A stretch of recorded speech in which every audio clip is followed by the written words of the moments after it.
Bonjour Ève. Pierre, bonjour Marlène, bonjour à tous. Aujourd'hui, c'est la bagarre à la une des journaux entre le rouge et le jaune, vous m'avez compris, entre le rouge du Père Noël et le jaune des gilets. Il y a ceux qui ont choisi leur camp, ce sera le rouge. La croix pousse un ouf de soulagement. Noël, enfin, le Parisien aujourd'hui en France raconte nos jolies histoires de Noël. Rêveur, le Courrier de l'Ouest en est sûr, le Père Noël est en route. Plus prosaïque, la République des Pyrénées, la course pour les derniers achats. Et puis il y a les autres, ceux qui ont choisi le jaune. La Charente libre, gilet jaune entre bras d'honneur et main tendue.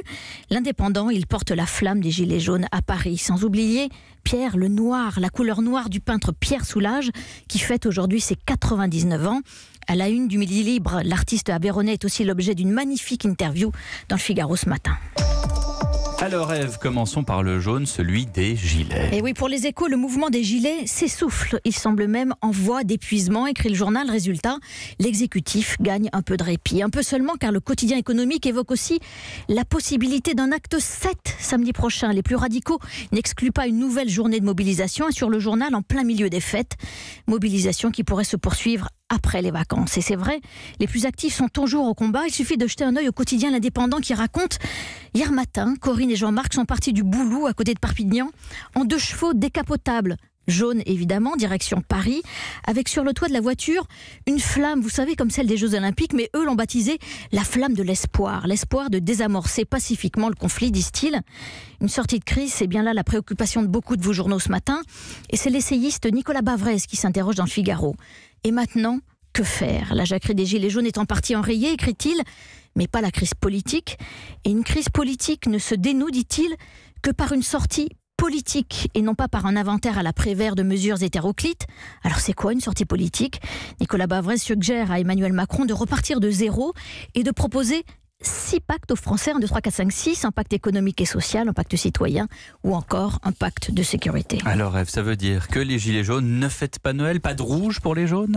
Si, mais mezza voce, en sourdine. C'est la Croix qui raconte ce matin. En Gironde, au rond-point près de la zone commerciale de Sainte-Eulalie, l'un des plus actifs du département, Myriam, une quinquagénaire, agente hospitalière, a bien un dîner de Noël en famille ce soir, mais elle a l'intention ensuite de revenir au rond-point après, juste après, à 23 km de chez elle. On ne va rien lâcher, dit-elle. De toute façon, raconte Marie-Jeanne, c'est une autre de ce même rond-point, beaucoup de gilets jaunes ont renoncé à faire un sapin de Noël chez eux, parce qu'ils n'ont pas le cœur à ça. Alors elle propose à ses camarades de fêter Noël ensemble, mais jeudi soir dans une salle municipale.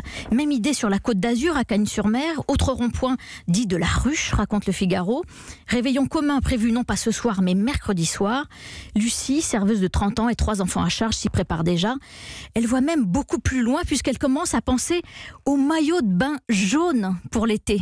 Déterminée comme jamais à obtenir, raconte le Figaro, 1, la destitution d'Emmanuel Macron, et 2, une nouvelle constitution. Pas de rouge ni de jaune pour Libération ce matin. Et maintenant, c'est ce qu'on appelle une contre-programmation. Une contre-programmation, ça veut dire que le journal aujourd'hui est un numéro spécial baptisé le Libé des animaux. Il y en a un par an et c'est la 2e édition. Je vous présente en une Nénette, célèbre orang-outan de la ménagerie du Jardin des Plantes à Paris. À 50 ans environ, parce qu'on ne sait pas vraiment quel âge elle a, Nénette fait partie des 22 plus vieux spécimens de son espèce dans le monde. Portrait hilarant à lire dans Libération sur ses manies, son goût pour le thé, le bricolage ou même la peinture. Elle fait des dessins qu'elle roule et qu'elle offre ensuite à ses soignants à travers les barreaux. C'est magique. Numéro passionnant qui traite des conditions de travail des animaux, comme ce chien Arnold qui court les plateaux de cinéma, ou encore les cobayes de laboratoire, mais aussi le bétail qui meurt en mer dans des conditions de transport abominables, ou enfin les gallinacés obligés de s'affronter dans des combats de coqs, encore autorisés dans le Nord, à la frontière belge ou aux Antilles. Alors quel lien avec Noël, me direz-vous? C'est le journaliste Mathieu Écoiffier qui répond dans son édito par une pirouette. Attention, à l'heure où les reines chargent leurs traîneaux de tonnes de cadeaux, mais qui se soucie de leurs conditions de travail? Ah, les pauvres bêtes. Et à milieu de là, un réveillon de Noël dans l'opulence. Et oui, le contraste avec la morosité ambiante est saisissant, presque indécent. Ça fait partie des jolies histoires de Noël du Parisien. Un couple en Île-de-France s'apprête à fêter ce soir son premier Noël de riches. Et oui, ils viennent de gagner 11 millions d'euros au loto. On les appelle Daniel et Valérie. Ce ne sont pas leurs vrais prénoms, sûr que par les temps qui courent, mieux vaut qu'on ne les reconnaisse pas. Bref, Daniel et Valérie ont pu acheter de beaux cadeaux cette année à leurs 2 enfants. Et devinez quoi, Pierre, ça va vous faire plaisir. C'est une voiture chacun.